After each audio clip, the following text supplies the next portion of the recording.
नेताओं की बड़ी बड़ी बातों में आके लोग E85 का वेट करने लगे। इधर E20 मैंडेटरी हो गया और अभी अभी न्यूज भी आ गई कि E22, E35, E25 पर कस्टम ड्यूटी में छूट दी गई है। यानी गवर्नमेंट का इरादा कुछ और है और पब्लिक सच में डर रही है कि कहीं ऐसा ना हो कि फ्यूल मैंडेटरी कर दिए जाएं और हमारी पुरानी गाड़ियां बिल्कुल कबाड़ हो जाएं, क्योंकि अभी तक गवर्नमेंट की तरफ से कोई ऐसा साइन नहीं था जिससे ये लगे कि वो पब्लिक के बारे में जरा भी मन से विचार कर रहे हैं। आज इसी टॉपिक पर डिस्कस करने के लिए मेरे साथ मौजूद है ध्रुव। और ध्रुव लंबे समय से ऑटोमोबाइल को कवर कर रहे हैं, कई बड़े टीवी चैनल मीडिया हाउस के साथ जुड़ चुके हैं और अब इंडिपेंडेंट जर्नी में आगे बढ़ रहे हैं। और ध्रुव के साथ हम इस डिस्कशन को आगे बढ़ाते हैं। थैंक यू ध्रुव ज्वाइन करने के लिए। ध्रुव, आपको क्या लग रहा है, सरकार की नीयत अच्छी है? सर, आजकल ना सब दिखता है लोगों को, एकदम क्लियरली दिखता है। जो रील्स आप देख रहे हो, वीडियोस देख रहे हो, उनसे आप बॉडी लैंग्वेज भी पकड़ लेते हो। और आपने वीडियोस में देखा होगा कि पब्लिक को ना थोड़ा ऐसे बड़े ही धुतकारने वाले टोन में बात किया जा रहा है कि मतलब अगर आप थोड़ी सी भी एक इशू रेस कर दो तो आपके लिए कुछ कुछ वर्ड्स यूज कर लिए जाएंगे। कमेंट्स, पता नहीं वो लोग कौन करते हैं कमेंट्स, बट मिनिस्टर्स भी आपको कुछ इस तरीके से बोलेंगे कि मतलब आप एंटी नेशनल हो। हाँ, मिनिस्टर भी बोले एंटी नेशनल है। इवन एक बार मैंने खुद सुना है कि एक बड़े नेता जिनका डिपार्टमेंट ट्रांसपोर्ट है, वो कह रहे थे कि इनको तो पैसे दे के ये वीडियो बनवाए जा रहे हैं। तो मतलब ऐसी बातें थोड़ा चुभती तो है। हाँ, और जनरल पब्लिक आपको पैसे दे के टैक्स दे रही है, थोड़ा सा उनके बारे में सोच लिया जाए तो आई डोंट थिंक कोई इशू है। दूसरा ये भी है कि उन्होंने आपको इलेक्ट किया है, आपके नौकर नहीं है वो। बिल्कुल, ये बात काफी हद तक सही है कि नेता कुछ अलग ढंग से बिहेव कर रहे हैं। वो थोड़ा हम्बल होकर अपनी बात कह सकते हैं, अपने पॉइंट रख सकते हैं। दूसरों की बातें भी उतनी ही सुननी जरूरी है। आप ये नहीं कह सकते वो गलत लोग हैं, वो एंटी नेशनल है या वो बिल्कुल ही गलत बात कह रहे हैं। जैसे कि मुझे बहुत अच्छे से याद है जब उनसे प्रेस कॉन्फ्रेंस में पूछा गया कि पुरानी गाड़ियां खराब है, बोले कहाँ सबूत है? तो ये क्या जवाब हो गया, कहाँ सबूत है? पब्लिक क्या आपको एक एक चीज रिकॉर्ड करके आपके घर सबूत लेके आए? पहली चीज मुझे जो बुरी लगी थी वो ये थी कि E20 इंप्लीमेंट हुई और इन्होंने एक डमी PIL डालकर उसका रास्ता बंद करवा दिया कि दूसरा कोई PIL ना डाले सबूतों के साथ, ताकि सुप्रीम कोर्ट को डिसीजन लेना पड़े। वो मुझे रियली गलत लगा था और मैं चाहता था E10 का एक डिस्पेंसर बने, जो गवर्नमेंट ने एक्चुअली रास्ता बंद कर दिया था। तो ये रास्ता आगे भी बंद किए जाएंगे, आपको लगता है कि नहीं शायद अकल आ जाए? सर देखो, अभी रिसेंटली एक और PIL डली थी, वो PIL को भी रिजेक्ट कर दिया गया। तो बेसिकली अब PIL का कोई मतलब रहा नहीं है जिस हिसाब से हम देख रहे हैं। दूसरी बात ये है, डिस्पेंसर तो होना ही चाहिए था, क्योंकि E100 आप ले आओ पर एक E0, E10 ये देना चाहिए आपको, क्योंकि आपने लोगों से टैक्स लिया है। आप गवर्नमेंट हो बट आप एक सर्विस प्रोवाइडर भी हो। बिल्कुल ठीक है, आपको पैसे दे रहे लोग, आपको इलेक्ट किया है to do the right thing. तो इसका मतलब ये है कि जिन्होंने आपको टैक्स दिया है उनके लिए आप कम से कम फैसिलिटी तो दो। ऐसा नहीं ना कि किसी ने 25 लाख की गाड़ी खरीदी आज, उसकी गाड़ी चली 5000 किलोमीटर, उसके बाद उसको फ्यूल ही मिलना बंद हो गया, अब उसकी गाड़ी पार्क रहेगी। ऐसी कई गाड़ियां हैं रोड पर, बहुत और इवन कई कंपनीज की नई नवेली गाड़ी लॉन्च हुई गाड़ियां भी E10 रेडी हैं केवल। और इस मुद्दे को भी कई जर्नलिस्टों से लेकर आम पब्लिक ने, जिन्होंने पैसे देकर गाड़ी खरीदी है, आप ध्यान समझिएगा, उसने गाड़ी 40 लाख की खरीदी है वो गाड़ी, और उस 45 लाख की गाड़ी पर उसने गिरी हालत में गवर्नमेंट को थोड़ा बहुत नहीं 15-16 लाख रुपए टैक्स दिया है। हाँ, GST का। हाँ। वो 16 लाख GST लेके आप कह रहे हो कि तुम एंटी नेशनल। और आप एक प्रूफ वाली बात कह रहे थे ना, अब देखो इनके जो हैंडल्स हैं वो काफ़ी एक्टिव रहते हैं। कहीं अगर ये इवेंट पर जाते हैं, उसकी वीडियो 5-6 घंटे के अंदर एक एडिटेड वीडियो रील आ जाती है चैनल पर। बिल्कुल। पर जो आजकल रील बना रहे हैं ना लोग अपनी प्रॉब्लम डालते हुए, उन पर आप देखना इनको 100 बार लोग टैग करते हैं कि देखो, कोई रिप्लाई नहीं, उस पर कुछ नहीं आता। वो प्रूफ ही दिखा रहे हैं, वो प्रूफ ही दे रहे हैं इनको, पर उस प्रूफ की कोई वैल्यू है ही नहीं। और PIL के थ्रू आप अगर कुछ करो तो उसकी भी कोई वैल्यू नहीं है। तो बेसिकली एक वन वे कम्युनिकेशन स्ट्रीट चल रही है। वो जो बोल रहे हैं बस वो आप एक्सेप्ट कर लो, आप इधर से कुछ उनको बता नहीं सकते हो। आप बता नहीं सकते हो, कंप्लेन नहीं कर सकते हो, तकलीफें नहीं जाहिर कर सकते हो, और दूसरी अगर आप सहमत नहीं भी हो तो वो भी कह नहीं सकते हो। कहोगे तो आपको ही गलत कहा जा रहा है। तो आपको क्या लग रहा है, अब ये मैंडेटरी हो जाएंगे आगे, या अभी लगता है कि नहीं, जैसे E85 के लिए इन्होंने थोड़ा डिस्पेंसर अलग कर दिया है, E100 के लिए डिस्पेंसर अलग, क्या ऐसा कुछ राहत रहेगी? सर मेरे को मतलब ऐसा कोई अंदर से तो खबर है नहीं, बट आइडियली अब हमने ऑलरेडी E20 कर लिया है, वो हमने 5 साल से एक्सेलरेट कर लिया है। E30 2030 में होना था वो E20। हाँ। 5 साल पहले हम ऑलरेडी ले आए हैं। तो अब थोड़ा थम जाना चाहिए, थोड़ा सा टाइम देना चाहिए लोगों को। बाद में आप ब्लेंड बढ़ा दो, भले ही ढंग से बढ़ा दो, बट थोड़ा टाइम देना चाहिए। और दूसरी तरफ ब्लेंड आप मैक्सिमम E25 तक जाओ, उससे ऊपर मत जाओ अगले एटलीस्ट 5 से 7 साल तक। और दूसरा जो E85 है उसका एक अलग रखो, क्योंकि ग्लोबली यही चलता है। मतलब मेरे कहने से तो कुछ नहीं होगा, मैं E20 ही रखने को बोलूँगा, बट ये ना कुछ करना है तो E25 से ऊपर कभी ना जाए, एटलीस्ट फोरसीएबल फ्यूचर में। कम से कम 5 साल तो इन्हें सब्र करना चाहिए। हाँ। ये कहना है। देखिए बात बिल्कुल सही है, सब्र करना बहुत जरूरी है और गवर्नमेंट को भी कभी तो रुकना चाहिए।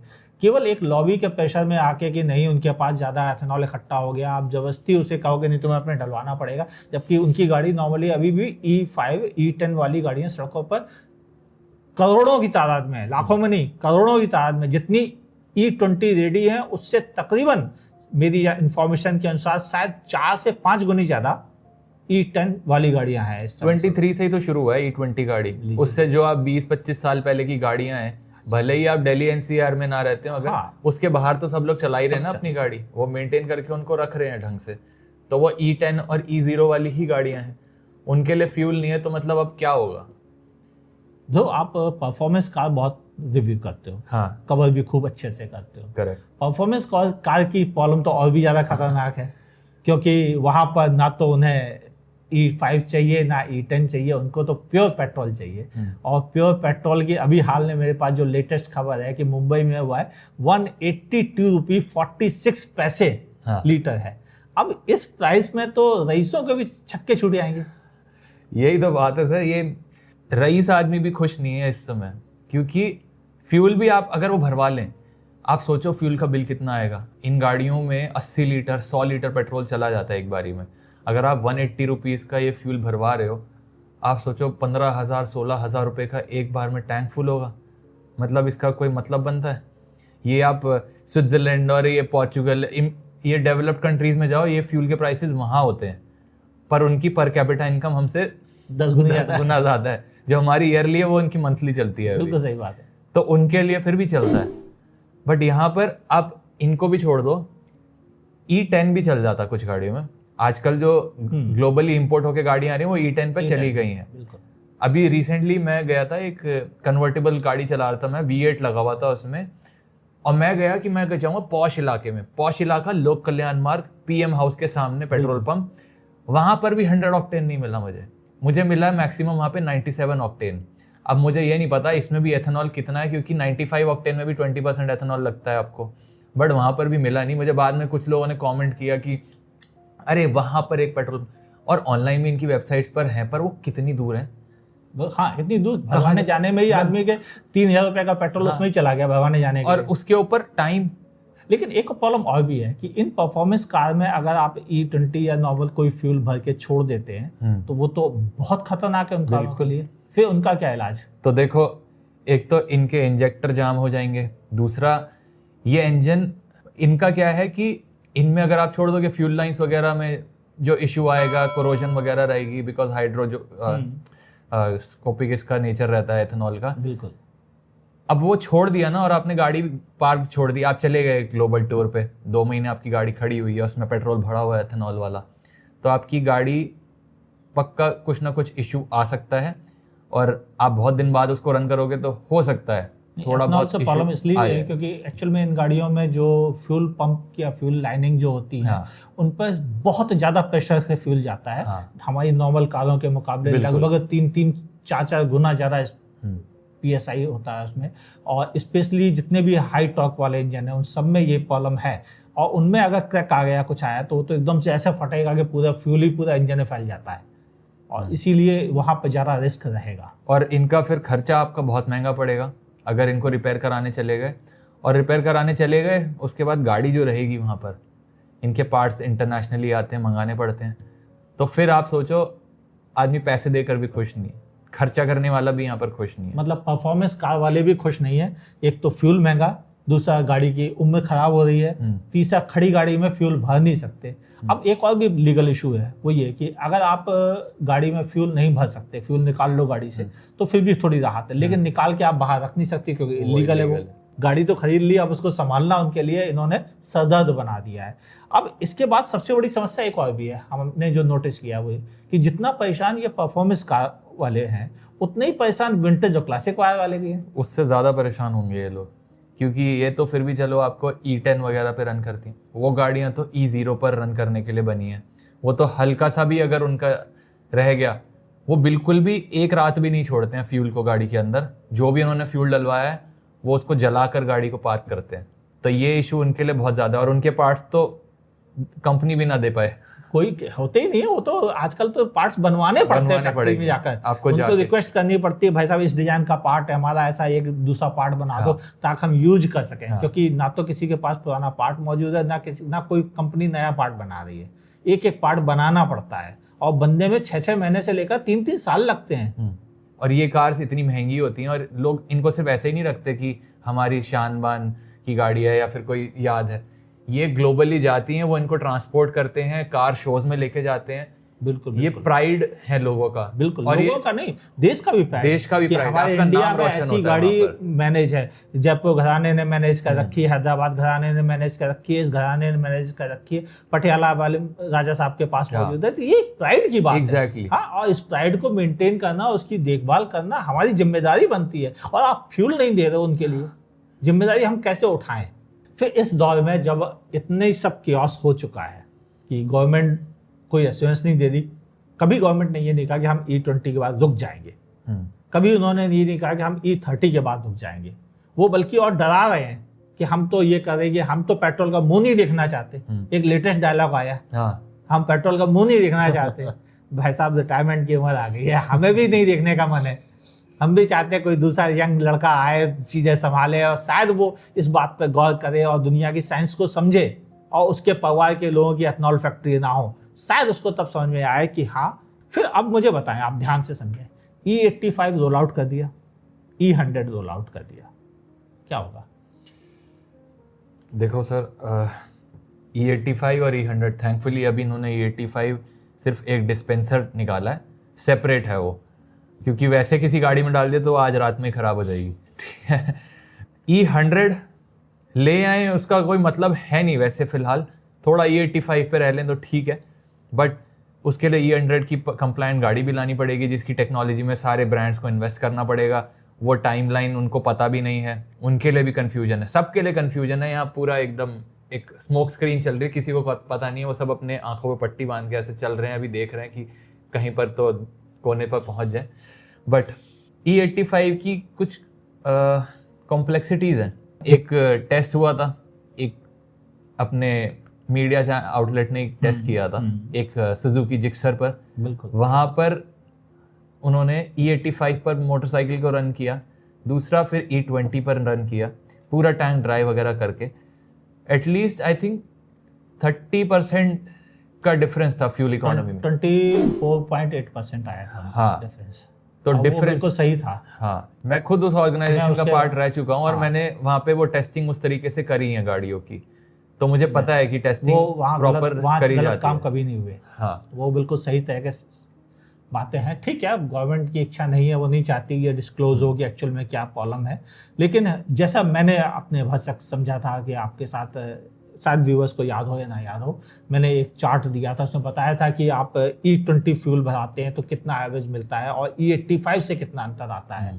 पहले खरीदते समय जेब कटी, फिर भरवाते समय जेब कटी, और फिर पर किलोमीटर रनिंग भी कम हुई, तब फिर जेब कटी उसी आदमी की। तो ये तो बहुत तकलीफ की बात है।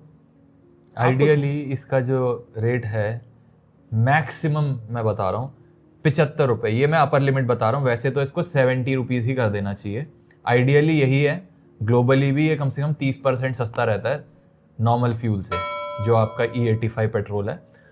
फिर ऐसी कंडीशन में जब इंडिया को इतना ज़्यादा फोर्सफुली पुश किया जा रहा है E85 E100 के लिए, तो फिर गाड़ी लेने का फ़ायदा क्या है? अगर गवर्नमेंट के बहकावे में आके कोई आदमी गाड़ी ले भी लेता है E85 वाली, फ्लैक्स फ्यूल वाली, तो उसके लिए फ़ायदा कहाँ आ रहा है? सर, फ़ायदा यहाँ पे है कि जो कन्फ्यूजन है ना, उसमें उसको फ़ायदा मिल जाएगा। अभी फ़िलहाल किसी को पता नहीं कि क्या ख़रीदना है, कहाँ पे पैसा डालना है। कई अपने क्रिएटर्स जो हैं, फ्रेंड्स हैं हमारे फ्रेटर्निटी, वो सब ये बोल रहे हैं कि मैं जब किसी को बताता हूँ कि उनको मुझसे पूछना है कि गाड़ी क्या लूँ, मैं मेरे पास जवाब ही नहीं है उनको बताने के लिए कि मैं गाड़ी कौन सी लूँ, क्योंकि किसी के अराउंड भी क्लैरिटी नहीं है। तो E85 में क्लैरिटी इस बात की है कि अगले 15 साल आप एटलीस्ट इसमें फ्यूल की दिक्कत नहीं होगी, आपको फ्यूल इसका मिल जाएगा। हाँ देखिए, भले E85 के लिए अभी आप गवर्नमेंट ने कुछ अनाउंस किए थे, ऐसे E85 लगभग गवर्नमेंट का कहना है कि 2026 खत्म होते होते वो 500 डिस्पेंसर दे देंगे पूरे इंडिया में। इंडिया में इस समय 45,000 पब्लिक फास्ट चार्जर है। और वो भी पूरे नहीं पड़ते किसी को। हाँ, और सब लोग कहते हैं इंफ्रा नहीं है हमारे पास। तो अब आप मुझे बताओ कि जब 45,000 से इंफ्रा नहीं अवेलेबल है, तो फिर ये 10,000 डिस्पेंसर से 2030 में कब इंफ्रा बनेगा? ये तो कभी नहीं बनने वाला। ये तो झुंझुन आया कि जबरदस्ती आप E85 तक चले जाओ और आप E85 के डिस्पेंसर 10,000 दे पाओगे 2030 में।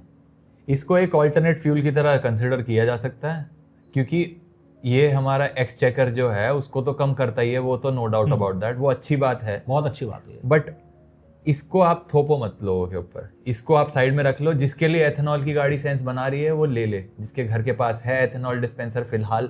अच्छा, अब एक चीज़ बात, जब E85 रिकमेंड नहीं हो पा रही क्योंकि वो हर एक को महंगी पड़ रही, चलाने में भी महंगी है, खरीदने में भी महंगी है, रखने में भी महंगी है, तो फिर क्या ईवी और हाइब्रिड की तरफ जाया जाए? सेंस तो इसी का बनता है कि फिलहाल ईवी का भी इंफ्रा हमें पता है इम्प्रूव हो रहा है, सबके लिए फिलहाल नहीं हो रहा है। E85 से तो बहुत ही बेहतर है। E85 से तो काफ़ी बेहतर है, क्योंकि अगर आप घर पर चार्ज कर रहे हो इससे तो बेहतर दुनिया में कोई चीज़ नहीं है। तब तो आपका पैसा बच ही रहा है, ठीक है। अगर आप बाहर चार्ज कर रहे हो तो 20 रुपीज़ 16 रुपये मैंने देखा नहीं है, बट मैंने जब भी चार्ज कराया तो मैक्सिमम 18-19 मिलता है। और दूसरा ये है कि ईवी के साथ आप लॉन्ग जर्नीज ना, मेरे को लग नहीं रहा, मैं अभी तक इतना कंफर्टेबल हुआ नहीं हूँ कि मैं अपनी फैमिली को लेके अगर मेरे को 600 किलोमीटर जाना है तो मैं बीच में एक स्टॉप ले लूँ, क्योंकि इंफ्रा ना रिलायबल नहीं है।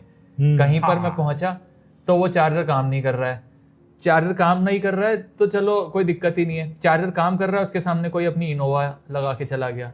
तीसरी दिक्कत ये है कि वहाँ पे ईवी भी लगी हो सकती है किसी की, तो आप उसके साथ कब तक वेट करोगे? तो प्रॉब्लम ये सब जगह है कि जहाँ भी चार्जर्स हैं वहाँ पर लोग भी ज़्यादा बढ़ रहे हैं।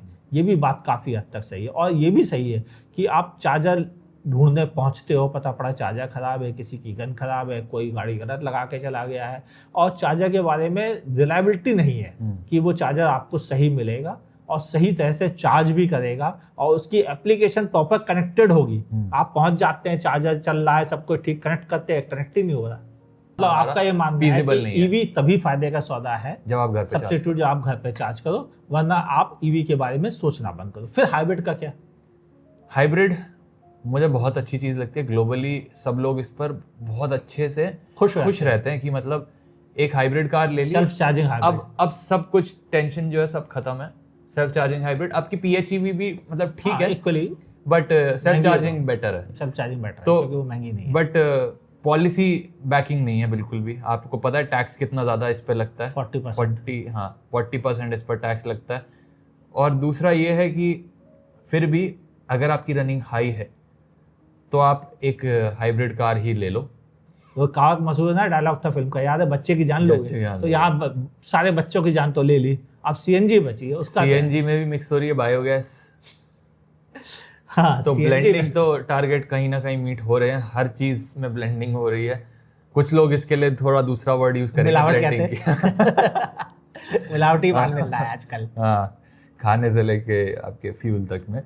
यानी अब आज के दौर में CNG सिर्फ बचत देगी आपको, क्योंकि बचत तो उसके साथ है, ये बात सही है। उसका रीजन है कि 1 किलो CNG में गाड़ी ज़्यादा चलती है, 26 किलोमीटर, वहीं आपकी 1 लीटर एथेनॉल वाले E85 पे 16 किलोमीटर चली, 15 किलोमीटर चली, और E20 पे आपने डलाया तो 20 किलोमीटर चली। और ये आप वैसे भी वो काफ़ी अच्छे वाले एस्टिमेट अपर लिमिट के ले रहे हो। हाँ, इससे तो बहुत कम ही चलती हैं अपनी गाड़ियाँ एक्चुअल में कम चलती हैं। जैसे जहाँ हम 20 का अगर डाटा बता रहे हैं आपको एक एवरेज पॉइंट ऑफ व्यू से, अगर आपकी गाड़ी 18 का एवरेज दे रही है, 16 का एवरेज दे रही है, तो आप ये समझो ना E85 वाली आपको 11 और 12 का एवरेज देगी। अब आपके लिए कितनी बड़ी सरदर्दी है। और ये बात गवर्नमेंट को समझनी चाहिए। मैं शायद ध्रुव की बात से सहमत नहीं हूँ कि 70 रुपये एथेनॉल की प्राइस होनी चाहिए 85 की। मैं चाहता हूँ ये प्राइस होनी चाहिए 55 और 60 रुपये के बीच में, तब जाके पब्लिक को फ़ायदा मिलेगा, तभी वो 80-86 हज़ार रुपये महंगी गाड़ी खरीदने को तैयार होगा। वरना वो 86 हज़ार क्यों डाले, वो 86 हज़ार डाल के CNG ना ले ले। आपने एकदम विशफुल थिंकिंग वाली बात करी है, मतलब मेरे को तो यकीन नहीं होता, ये हो ही नहीं सकता, ये होएगा नहीं। अगर जिस दिन हो गया ना, आपकी बात अगर मान के कुछ ले ली अगर ये कुछ नसीहत, तो बहुत मुश्किल है। उसका रीजन है क्योंकि एथेनॉल लॉबी बहुत स्ट्रांग। हाँ, तो फिर आपको क्या लग रहा है, क्योंकि पंगे तो डीजल में भी कम नहीं है। लोगों को भले लग रहा हो कि डीजल सेफ है, सिर्फ पेट्रोल में ही मिलावट है, आपको क्या लग रहा है डीजल के साथ क्या होने वाला है? डीजल में भी आइसोब्यूटेनॉल मिलाने की बात हो चुकी है। अब वो कब होगा मुझे पता नहीं है, क्योंकि यहाँ पर थोड़ी लॉबिंग दूसरी साइड पर भी स्ट्रांग है, क्योंकि ट्रांसपोर्ट लॉबी, उसका जो सारा रिजल्ट है ना, इसमें जो भी चेंज होगा वो इन्फ्लेशन में भी दिखेगा। हम आप जो खाते पीते हैं सब नॉर्मल चीज़ें, अभी आप देखना बहुत ज़्यादा महंगी हो गई हैं। हम डोमेस्टिक भी अगर ट्रांसपोर्ट में कोई सामान आ रहा है जा, क्योंकि बगैर डीजल के तो आ ही नहीं सकता। सब्जी एक शहर से दूसरे शहर बगैर डीजल के नहीं जाएगी। सामान हमारा टूथपेस्ट, ब्रश, कप, प्लेट, हर सामान डीजल से ही जाएगा। अपनी वेजिटेबल्स वगैरह सब महंगी, सब महंगी हो जाएंगी क्योंकि डीजल महंगा हो जाएगा। और फिर एक और भी चीज़ है कि ट्रांसपोर्ट लॉबी इंडिया की बहुत स्ट्रांग लॉबी है, और ये लोग अक्सर अड़ जाते हैं और ट्रक खड़े कर देते हैं जहाँ के तहाँ, और पूरी इकोनॉमी ध्वस्त हो जाती है। तो क्या इनके प्रेशर से आपको लगता है कि ये इसमें मिक्सिंग बंद करेंगे? सर अभी तो मतलब शुरू कर दें वो तो पता नहीं, बंद करेंगे उस पर बाद में आते हैं। तो इसका क्या है कि आई थिंक 10-12%, 15% मैक्सिमम अगर चला जाए ब्यूटेनॉल मिक्स, तो ज़्यादा फर्क नहीं पड़ेगा। और इससे इंजन पे भी बहुत ज़्यादा फर्क ना पड़े तब तक ठीक है। इनको बस बताना है उनको कि उससे इंजन पे ज़्यादा फर्क नहीं पड़ेगा और उनकी फ्यूल इफिशियंसी पर फर्क नहीं पड़ेगा, बट वो उसके हिसाब से ही इनको ब्लेंडिंग भी करनी होगी, टारगेट भी उतने रखना होगा कि ज़्यादा डिफरेंस ना आए। लेकिन डीजल में केवल एक यही नहीं कि आप आइसोब्यूटेनॉल मिलाएंगे, उसमें ऑलरेडी बायोडीजल भी मिक्स हो रहा है और आगे कई कंट्रीज में मिक्स होता है। और इवन जितना मेरे पास इंफॉर्मेशन है, हमने टेस्ट भी किया था 2017-18 में, मैं मेरे साथ गगन चौधरी थे, तो हमने एक टेस्ट किया था बायोडीजल वर्सेस नॉर्मल डीजल, और इनोवा के ऊपर हमने टेस्ट किया था, बिल्कुल टंकी खाली करके। इवन हमने टेम्परेचर तक चेक किया था, इंजन के कितना टेम्परेचर पहुंच जाता है, कूल रहा होगा। हाँ, 100 किलोमीटर चलाने के बाद। तो बायोडीजल एक्चुअली फायदे का सौदा था क्योंकि उसकी C10 वैल्यू अच्छी थी, लेकिन नॉर्मल डीजल के मुकाबले वो बेहतर था। अगर वो बायोडीजल मिलाते हैं डीजल में तब तो फायदे का सौदा है। और अगर ये सोचते हैं कि हम सभी मिला दें उसमें, बायोडीजल भी और आइसोब्यूटेनॉल भी और डीजल भी और मट्टी का तेल भी तो अब क्या डीजल और कम बिकेगा, या आपको लगता है लोग डीजल पे जाएंगे? सर उसको ना थोड़ा एंटेगनाइज किया हुआ, उसे एनिमी की तरह पोर्ट्रे किया जा रहा है। आप पेट्रोल का मुंह नहीं देखना चाहते, आप डीजल का तो बहुत पहले से देखना बंद कर दिया था, क्योंकि जब दिल्ली NCR में हम जो लोग रह रहे हैं, हाँ, हम तो इसकी प्रॉब्लम कब से झेल रहे हैं। हमारे यहाँ 18-19 के आसपास, हमारे यहाँ तो 10 साल के बाद डीजल की गाड़ी नहीं रहती। तो डीजल आपको लग रहा है कि जो 8,46,000 बिके थे इस बार और कम भी बिकेंगे? कम ही बिकेंगे, क्योंकि हम खुद इसके सताए हुए हैं। डीजल को हमने EV से ही रिप्लेस किया तो अब कोई ऑप्शन ही नहीं बचता, क्योंकि हाँ, बिल्कुल सही बात है कि डीजल चलाने वाले को टॉर्क चाहिए, टॉर्क सिर्फ EV प्रोवाइड कर सकती है। तो ऐसे हालात में डीजल भी अब मार्केट सेंस नहीं बना रहा है, तो अब E85 के लिए ऑप्शन नहीं है। एक ऑप्शन आपने ऑलरेडी बात कर ली, बाकी बाइक्स में आपके पास 2 ऑप्शन है, एक जिक्सर खरीद लो या फिर स्प्लेंडर खरीद लो।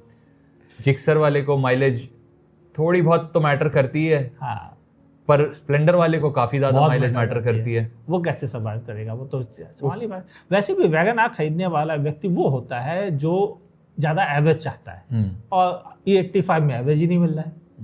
स्प्लेंडर खरीदने वाला एवरेज के लिए स्प्लेंडर खरीदता है और E85 में एवरेज नहीं मिल रहा है, तो फिर ये बनाई क्यों नहीं?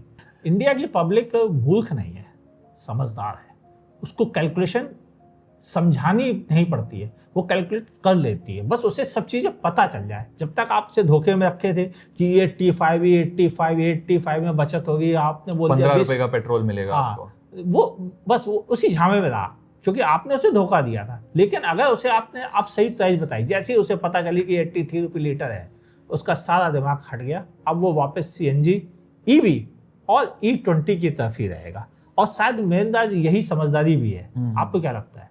इस समय कंफ्यूजन लोगों को इस बात की है कि फ्यूल का क्या होगा, तो यूज्ड कार मार्केट से आप एटलीस्ट वो डिप्रिसिएशन वाला बेनिफिट ले लो कि आपको वो जो इनिशियल नई कार की परचेज में डेप्रिसिएशन का घाटा होता है, उसकी जगह आप यूज्ड कार मार्केट से ही ढंग की गाड़ी उठा लो, अगर आपको अगले 4-5 साल के लिए गाड़ी लेनी है। ठीक है, ओके। यानी कहने का मतलब है कि नई गाड़ी में पैसे मत फंसाओ, थोड़े बचा के रख लो, पुरानी गाड़ी से कुछ दिन काम चलाओ, और फिर जब पॉलिसी स्टेबल हो जाए या पलटी मार जाए सरकार, या लोगों को अकल आ जाए, या भगवान किसी के दिमाग में कुछ समझदारी की बात कर दे नेताओं के, और फिर चीज़ें स्टेबल हो जाएं, तब आप नई गाड़ी के बारे में विचार कीजिए। नई गाड़ी अगर आपको लेनी है तो ये E85 वाली मुझे पता भी नहीं कि कैसे लोग खरीद पाएंगे, या इसकी डिमांड मीट भी हो पाएगी या नहीं हो पाएगी। बट आज की तारीख में आज ब्रांड न्यू गाड़ी जो लॉन्च हो रही है ना, उसमें भी E20 ही है, तो मैं उसको कैसे रेकमेंड कर सकता हूँ जब मुझे पता ही नहीं कि अगले 1 साल के अंदर वो E25 हो जाएगा। तो आपको अगर गाड़ी में इशू देखना ही है तो आप ब्रांड न्यू गाड़ी क्यों ले रहे हो, आप उस पुरानी गाड़ी के साथ करो, वरना आप EV लो। दूसरा, कुछ लग्जरी ब्रांड्स हैं उनकी E25 कार्स भी चल रही हैं फिलहाल, वो तो देखो ठीक है। और ये है, मैं थोड़ा ऐसा लग रहा होगा कि मैं फियर मॉन्गरिंग कर रहा हूँ, ऐसे डराने वाली बात नहीं है। अगर आपकी गाड़ी चलती है रेगुलरली तो आप ले सकते हो गाड़ी। हाँ, ठीक है, अगर दिक्कत ये नहीं है, दिक्कत ये है कि वो मेंटेनेंस ज्यादा मांग रही है। हाँ, और मेंटेनेंस आपको करना पड़ेगा ई फ्यूल के हिसाब से। और बाकी एक चीज और है, जो छोटे इंजन से हमारी बात हुई थी, छोटे इंजन्स में ये इशू ज्यादा है। जिनके बड़े साइज के इंजन है, जैसे मेरे खुद के पास जिम्नी है, उसमें 1.5 का इंजन है। वैसे वो इंजन काफी पुराना है, बिल्कुल, तो उसमें माइलेज की दिक्कत आनी चाहिए, बट मुझे उतनी इशू अभी आई नहीं होगी, क्योंकि 1.5 इंजन जो आप यूज कर रहे हैं उनमें टॉलरेंस लेवल अच्छा एग्जैक्टली, तो उनमें इस तरह की प्रॉब्लम नहीं है। वो काफी लीनियर परफॉर्मेंस के हिसाब से डिजाइन इंजन है। और वैसे ही सिमिलर मेरे साथ भी कि मैं 1.8 TSI यूज कर रहा हूँ। अब TSI इंजन हाई कंप्रेशन पे चलने वाले इंजन है, और यहाँ पर एथेनॉल ब्लेंडिंग होने से हमें परफॉर्मेंस में पता ही नहीं चल रहा है। और चूंकि इतना बड़े साइज का इंजन है कि उसके एवरेज को भी कैलकुलेट कर रहे हैं, तो पता ही नहीं चल पा रहा है कितना कम हुआ। आपके और मेरे लिए तो एक्चुअल में एथेनॉल का भी इशू है नहीं, कोई बड़ा फर्क नहीं। ये छोटे इंजन वालों को ज्यादा फील होगा, उनको ज्यादा एवरेज के लॉस होंगे। तो अगर आपकी छोटी गाड़ी है, प्रेफर कीजिए कि अगर आपकी रनिंग है तो आप CNG पे चले जाइए, नहीं तो फिर आप अपना नॉर्मल E20 ही आपके पास ऑप्शन है। या सेकंड हैंड अगर आप चलाना चाहते हैं, नई गाड़ी खरीदने जा रहे हैं, 2-3 साल के लिए रखना चाहते हैं, तो सेकंड हैंड लेने में थोड़ी समझदारी है आपके लिए। और अगर आपको लगता है कि नहीं, हमें लंबा गेम खेलना है और EV खरीदनी है, तो EV जाइए, नहीं तो फिर E85 लीजिए। अगर आ जाए गाड़ियां तो, अभी तो आई नहीं रही है, आ जाए तो आप E85 ले सकते हैं। 15 साल के लिए निश्चिंत हो जाइए। पैसे ज़्यादा लगेंगे, एवरेज कम मिलेगा, लेकिन गाड़ी खराब नहीं होगी। हाँ, चलिए, ये तो रहा हमारा कंक्लूजन कि डरना तो चाहिए, लेकिन उसका इलाज है, तरीका है। आप ऐसे अपने आप को संभाल सकते हैं, सिर्फ बातों में आकर या किसी नेता की बातों में ना आए, और किसी चलते फिरते मतलब इंस्टाग्राम इन सब की रील के चक्कर में भी ना पड़े। थोड़ी बात समझें कि एक्सपर्ट्स क्या कह रहे हैं। उन्होंने दुनिया देखी है, उन्होंने गाड़ियों के इंजन को परखा है और समस्याएं समझी हैं और तैयारी की है, तभी वो कह रहे हैं। वो अलग बात है कि हाँ, एक इंस्टाग्रामर की रील ज्यादा वायरल होती है, हम लोग की बातें लोग कम सुनते हैं, और नेगेटिव और डरने वाली कंटेंट चलती भी है। किसी लोग चिल्ला के आजकल कुछ कंटेंट बनाते हैं जिसमें एकदम डरा रहे हैं कि गाड़ी खराब। ऐसा भी नहीं है।